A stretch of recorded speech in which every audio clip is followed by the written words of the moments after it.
이제 내일은 어린이날입니다. 104주년이 벌써 된 겁니다. 어린이날은 소파 방정환 선생님이 어린아이들이 대한민국의 소망이다, 그 아이들이 미래의 꿈이다 라고 하는 마음을 가지고 어린이날을 제정한 게 벌써 104년이 되었습니다. 또 오늘은 우리 동성교회 창립 70년을 맞이하는 생일 주일입니다. 생일을 맞이하면 아버지, 어머니, 할아버지, 할머니가 그 어린 손주에게 무엇인가 선물을 주기 위해서 막 준비하십니다. 그 아기가 가능한 한 생일 때까지 몰랐으면 하는 마음으로 그 선물을 받았을 때 그 아기가 얼마나 감격할까를 생각하면서 그 선물을 준비합니다. 수십 년 전부터, 아니 수년 전부터 오늘 이 70주년을 맞이하기 위해서 선물을 준비하셨던 분들이 있습니다. 특별히 우리 믿음의 식구들, 우리 갈렙 어르신들, 정말 부모님의 마음으로 이 존전을 위해서 하나님 앞에 올려드리는, 그리고 이곳에서 예배를 드리는 우리 믿음의 자녀들에게 주고자 하는 마음으로 그 갈렙 어르신들이 마음을 모으고 정성을 모아 계단을 또 스크린을 하는데 일익을 담당해 주시고, 또 우리 성도님들이 그동안에 헌금하셨던 것들이 다 모두어져서 교회에 여기저기 리모델링들이 되어지면서 70년 하나님이 붙들어 주신 은혜와 더불어서 앞으로 달려갈 우리 동성교회를 통해서 하나님이 영광 받아 주실 줄을 믿습니다. 그런 마음, 생일을 축하하고 기념하고자 하는 그런 마음들, 오늘 그 마음이 모두어졌을 때 우리 주님께서 주시는 말씀을 통해서 큰 위로를 허락하여 주실 줄을 믿습니다. 하루는 제자들끼리 천국에서 누가 더 클까라고 다투었습니다. 그 모습을 보시고 우리 예수님께서 어린아이 하나를 그들 가운데 불러 세우셨습니다. 누구든지 이 어린아이와 같지 아니하면 천국에서 큰 자가 될 수 없다라고 말씀하셨습니다. 어린아이는 여러분 한 4살, 5살 되는 아이들을 한번 봐보십시오. 먹을 것, 입을 것, 안전까지도 다 부모가 공급을 해줘야 살 수 있는 것입니다. 이처럼 하나님 아버지를 우리가 믿고 그분께 모든 것을 다 맡길 수 있다면 단순해질 수 있고 그분을 신뢰하는 절대적인 믿음을 가질 수 있는 것입니다. 우리 예수님께서 제자들에게 그것을 알려주시는 것입니다. 너희들끼리 그렇게 다툰다고 그래서 천국에서 큰 자가 아니다.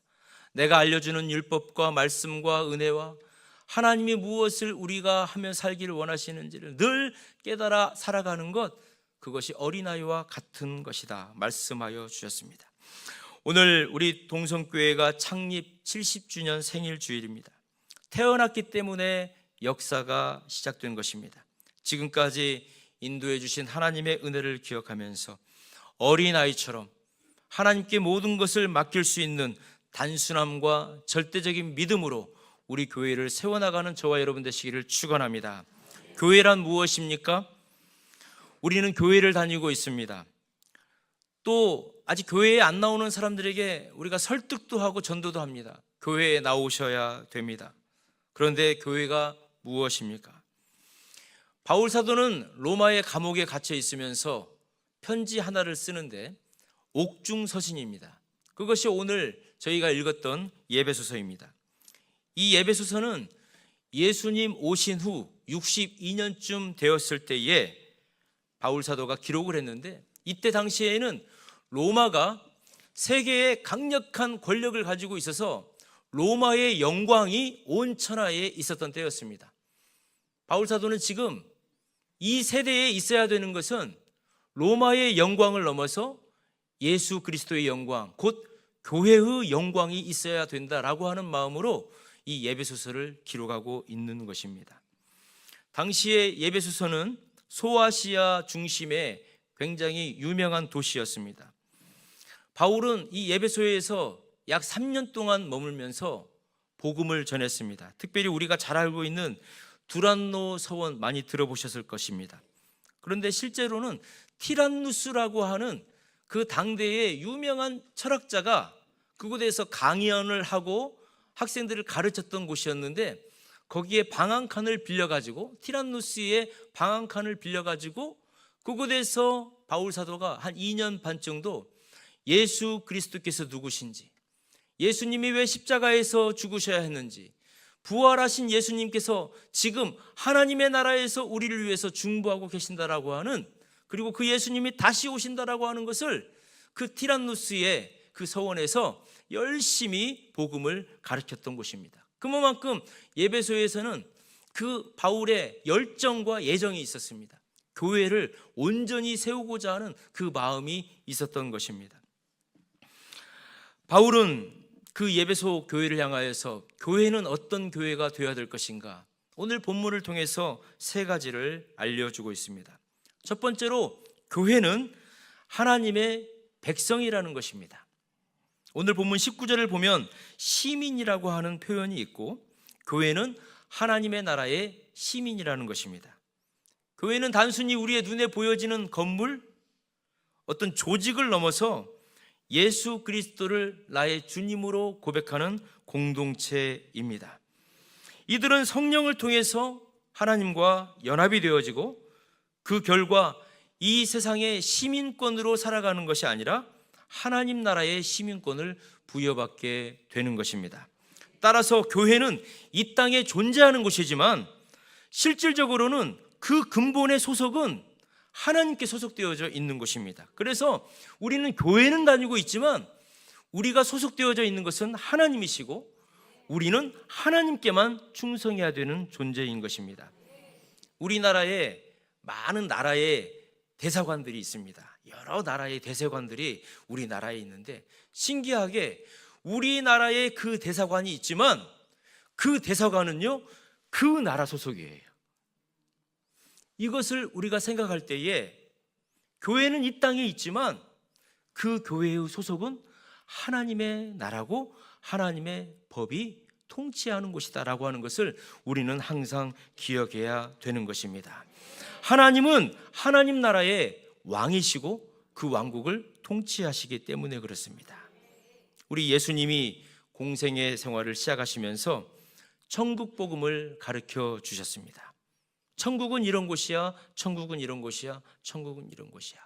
그런데 예수님께서 말씀하셨던 그 천국을 한마디로 다 정리하면 만왕의 왕 되신 하나님께서 통치하시는 곳, 하나님이 지배하시는 곳, 그 지배 가운데 있는 사람이 천국을 살아가는 사람이야 라고 우리 예수님께서 말씀해 주시는 것입니다. 그렇기 때문에 교회는 하나님의 백성인 줄 믿습니다.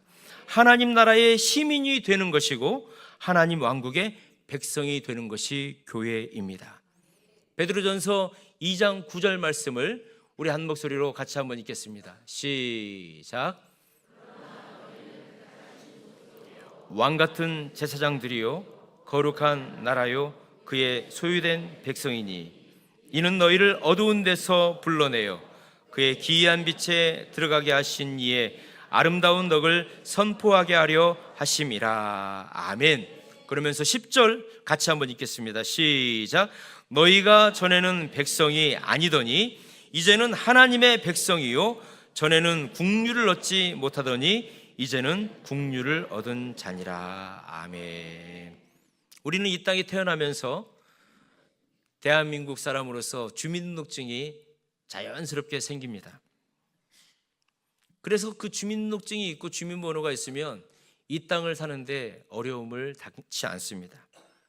그런데 우리가 미국이나 영국으로 이민을 가게 되어지면 영주권이 있느냐 시민권이 있느냐에 따라서 굉장히 삶의 질이 달라지게 되는 것입니다. 바울 사도는 지금 로마의 시민권을 가지고 있는 사람입니다. 그 로마의 시민권을 가지고 있는 사람인데 엄청난 특혜를 받습니다.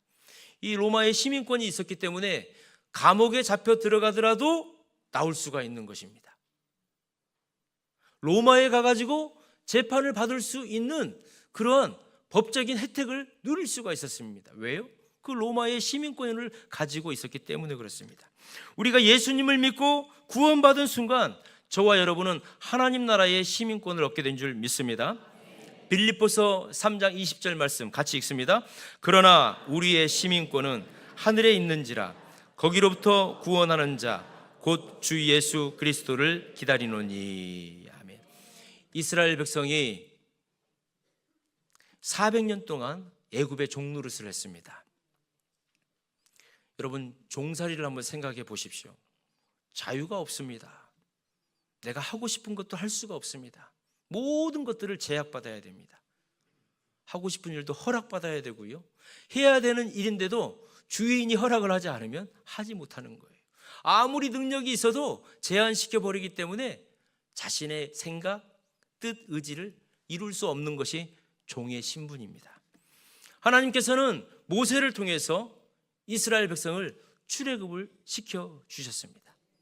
출애굽이라고 하는 것은 종살이의 관계를 끊어버리게 하는 것입니다. 그리고 홍해를 건너게 하셨습니다. 그 홍해를 건넌다고 하는 것은 죽었다가 다시 살아나는 것입니다.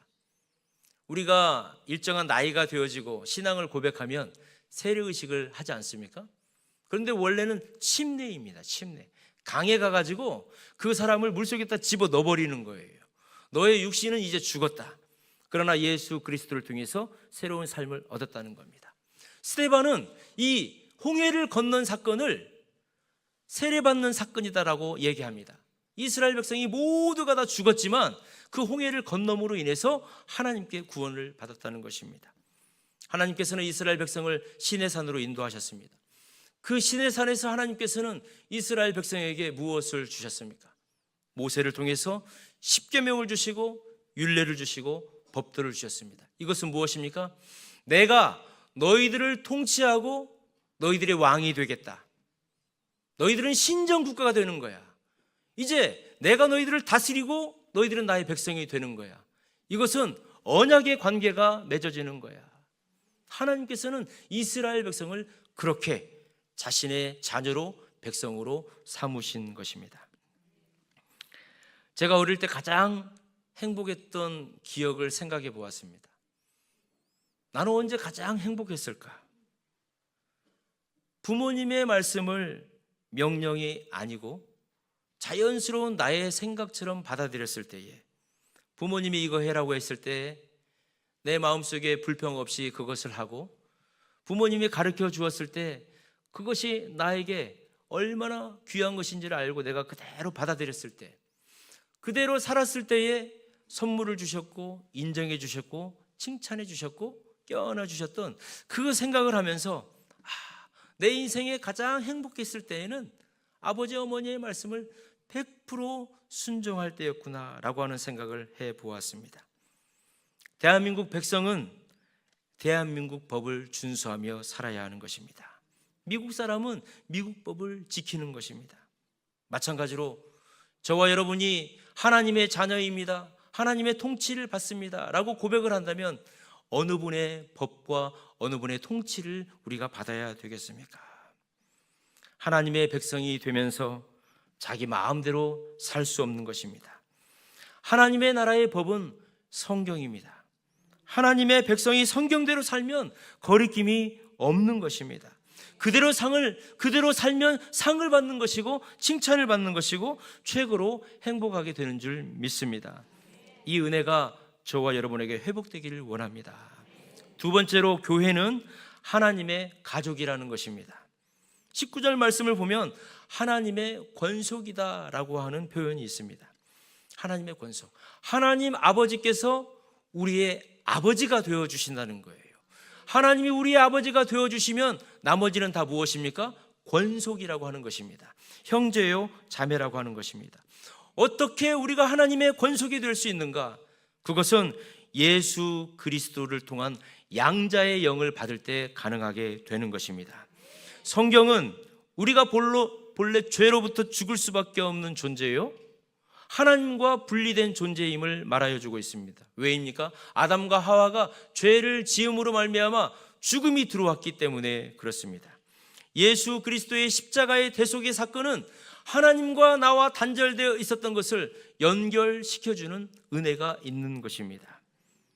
예수님을 믿는 자, 그 예수님의 영생을 믿는 자는 이제 양자의 영을 받게 되는 것입니다. 그래서 그 예수님의 영을 소유한 자는 이제 하나님을 아빠, 아버지라고 우리가 부를 수 있게 되는 것입니다. 마치 입양을 통해서 그 아이가 그 가정에 들어가게 되어지면은 양자를 통하여서 그 가정의 아들이 되는 것처럼 우리가 예수 그리스도의 영을 통하여 양자가 되어 하나님을 우리가 아빠 아버지라고 부를 수 있는 것입니다. 예수님을 통해서 새로운 관계가 형성이 되는 것입니다. 예수님이 친동생들과 예수님의 모친 마리아가 예수님을 방문했을 때에 예수님께서 이렇게 말씀하셨습니다. 누가 내 어머니이며 내 동생이냐? 참 황당하게 들리는 말씀입니다. 그런데 예수님은 제자들을 가리켜서 이렇게 말씀하셨습니다. 손을 내밀어 제자들을 가리켜 이르시되 나의 어머니와 나의 동생들을 보라. 누구든지 하늘에 계신 내 아버지의 뜻대로 하는 자가 내 형제요 자매요 어머니라 하시니라. 사랑하는 성도 여러분, 믿음의 가족이 되는 조건이 무엇입니까? 하나님을 아버지라고 부를 수 있어야 하고 아버지 하나님의 뜻대로 살아야만 우리는 예수 안에서 형제 자매가 된 줄 믿습니다. 십자가에 우리 예수님이 죽으실 때에 어머니 마리아와 사랑하는 제자 요한에게 이렇게 예수님이 말씀하셨습니다. 여자여 보소서 아들이니이다. 예수님이 십자가에 달려 돌아가시면서 마리아 옆에 있는 요한을 가리키면서 어머니, 저 요한이 어머니의 아들입니다. 지금 이렇게 말씀을 하는 것입니다. 그리고 요한에게도 말하였습니다. 요한아, 이 마리아, 이 어머니가 너의 어머니다라고 예수님께서 말씀하셨습니다. 교회는 예수님을 통해서 예수님의 십자가를 통해서 맺어진 형제요 자매요 은혜요 공동체인 줄 믿습니다. 우리 인사 한번 나누겠습니다. 옆에 계신 분 보면서 하나님이 나의 아버지이십니다. 나는 어머님을 봅니다. 나는 형님을 봅니다. 나는 동생을 봅니다. 나는 가족을 봅니다. 우리 교회 창립 70주년을 맞이해서 이제 우리가 만나면 이런 고백을 하는 은혜가 있기를 축원합니다. 예수님 안에서 우리는 새로운 관계가 맺어지게 된 것입니다. 예수 그리스도의 양자의 영을 우리가 받았기 때문에 하나님을 우리가 아빠 아버지라고 부를 수 있는 것이고 우리가 형제요 자매라고 말할 수 있는 것입니다. 세 번째로 교회는 하나님의 성전입니다. 오늘 본문 21절 말씀을 보면 성전이라고 하는 말씀과 22절에 처소라고 하는 말씀이 있습니다. 교회는 하나님의 성전이 되는 것이고 하나님이 머무시는 처소입니다. 그래서 하나님의 성전은 거룩하신 하나님의 임재하심이 머무는 곳입니다. 여러분, 그런데 무서운 말이 있습니다. 교회라 할지라도 아무리 많은 사람들이 모인다 할지라도 하나님이 임재하시지 않으면 그곳은 교회가 아닌 것입니다. 아무리 작은 곳이라도 적은 인원이 모여 있어도 그곳에 하나님의 영광이 머물면 그곳은 하나님의 처소가 되는 것입니다. 이스라엘 백성이 출애굽을 했을 때 하나님께서 구름 기둥과 불 기둥으로 이스라엘 백성을 감싸 주시고 보호해 주셨습니다. 그 구름 기둥과 불 기둥을 통해서 하나님의 임재하심, 하나님의 함께하심을 볼 수가 있었습니다. 모세가 하나님의 명령을 따라서 성막을 지었을 때에 구름이 그 성막 위에 임하심으로 인해서 하나님의 임재하심이 선포되었습니다. 솔로몬이 성전을 건축하였습니다. 하나님 그 성전 가운데 임하여 주셨습니다. 그런데 여러분, 하나님께서 떠나버리신 일들이 생기게 되었습니다. 솔로몬의 성전이라 할지라도 하나님의 말씀과 율례와 법대로 예배를 드리지 않고 하나님의 백성들이 그곳에 모이지 않을 때에 바벨론이라고 하는 나라를 통하여서 그 솔로몬의 성전을 무너뜨려 버리셨습니다. 에스겔서 8장 6절을 보면 내가 내 성소에서 멀리 떠나게 하느니라. 에스겔을 통해서 환상을 보여주시는데 하나님이 머물러야 되신 그 성소를 우리 하나님이 떠나가시는 그 환상을 에스겔이 보게 된 것입니다. 지성소 그룹에 머물러 계셨던 하나님의 영광이 성전 문지방으로 옮겨지시는 것입니다. 성전 동쪽으로 옮겨지시고 마지막에 성읍 동쪽 산으로 하나님의 영광이 사라져 버리시는 거예요. 하나님의 영광을 떠나는 것을 우리는 이가봇이라고 합니다. 하나님의 영광이 떠나버렸을 때 이가봇이라고 하는데, 엘리 대제사장에게 두 명의 아들이 있었습니다. 홈리와 비니아스라고 하는 두 아들이 있었는데, 이 사람들이 제사장이었습니다. 그런데 제사장의 역할을 하지 않는 거예요. 자신의 사리 사욕을 먼저 채우고 제사를 등한시에 드리고 세상에서도 몹쓸 짓을 하나님의 성전에서 하고, 그를 보면서 하나님의 경고를 계속 하셨어요. 그런데 하나님의 경고까지라도 무시를 해버렸습니다. 그 결과 어떻게 되었습니까? 하나님의 언약궤가 블레셋에 뺏겨버렸습니다.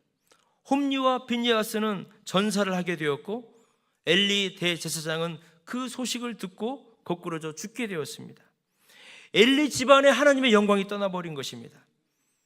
그때 비느하스라고, 그 비느하스의 아내가 있었는데 죽어가면서 아이를 하나를 출산했는데 그 아이의 이름이 이가봇이었습니다. 하나님의 영광이 떠나버렸다라고 하면서 그 애기 하나를 낳고 죽게 된 것입니다. 엘리의 가문이 다 몰락을 해버렸어요. 엘리의 가문 때문에 이스라엘이 굉장히 어려움을 당하게 된 것입니다. 성도 여러분, 하나님의 영광이 떠나면 이가봇입니다. 하나님을 떠나면 우리는 잃은 양이라고 합니다. 우리 동성교회는 이가봇이 되어서는 안 될 줄 믿습니다. 우리 성도들, 자녀들, 잃은 양이 되어서는 안 되는 줄 믿습니다. 이제 우리 성령님께서 우리 동성교회에 임재하여 주시는 하나님의 영광을 바라보는 저와 여러분 되기를 선언합니다. 교회는 하나님이 임재하신 곳입니다. 그래서 영광스러운 곳입니다. 우리 동성교회는 하나님이 통치하시는 곳입니다. 그래서 거룩하고 안전한 곳입니다. 교회는 하나님의 자녀들이 있는 곳입니다. 그래서 항상 잔치집이 되어야 하는 것입니다. 말씀을 정리합니다. 성도 여러분, 우리 동성교회 창립 70주년이 되었습니다. 70주년을 맞이하는 우리 교회는 어떤 교회가 되어야 하겠습니까? 오늘 우리는 말씀을 통해서 교회는 하나님의 백성이고 하나님의 가족이며 하나님의 성전이라고 하는 것을 알게 되었습니다. 앞으로 우리 동성교회가 100년을 내다보면서 달려갈 때에 우리 성도들 한마음 한뜻으로 이렇게 고백하기를 원합니다. 제가 하나 하면 여러분들 큰 목소리로 한번 읽어주시기를 바라겠습니다. 하나, 둘, 셋, 아버지와 아들과 성령의 이름으로 세례를 주는 교회입니다. 넷, 하나님의 말씀을 가르쳐 지키는 교회입니다. 다섯, 민족을 회복하며 복음 통일을 준비하는 교회입니다. 아멘. 우리 동성교회는 70년 이제 이 목표를 가지고 달려갈 때에 하나님의 영광이 충만하실 줄 믿습니다. 이 일을 함께 감당하며 믿음의 공동체, 성령의 공동체, 기도의 공동체 되시는 저와 여러분 되시기를 주님의 이름으로 축원합니다. 기도하겠습니다. 하나님 아버지, 우리 동성교회는 하나님이 임재하시는 곳이며 영광스러운 처소이며 하나님이 통치하신 곳임을 믿습니다. 그러기에 거룩한 곳, 안전한 곳, 평강을 누리는 교회인 줄 선포합니다. 교회는 하나님의 자녀들이 모인 곳이기 때문에 언제나 감사와 잔치가 베풀어지게 하여 주시고 축제의 장소가 되게 하여 주시옵소서.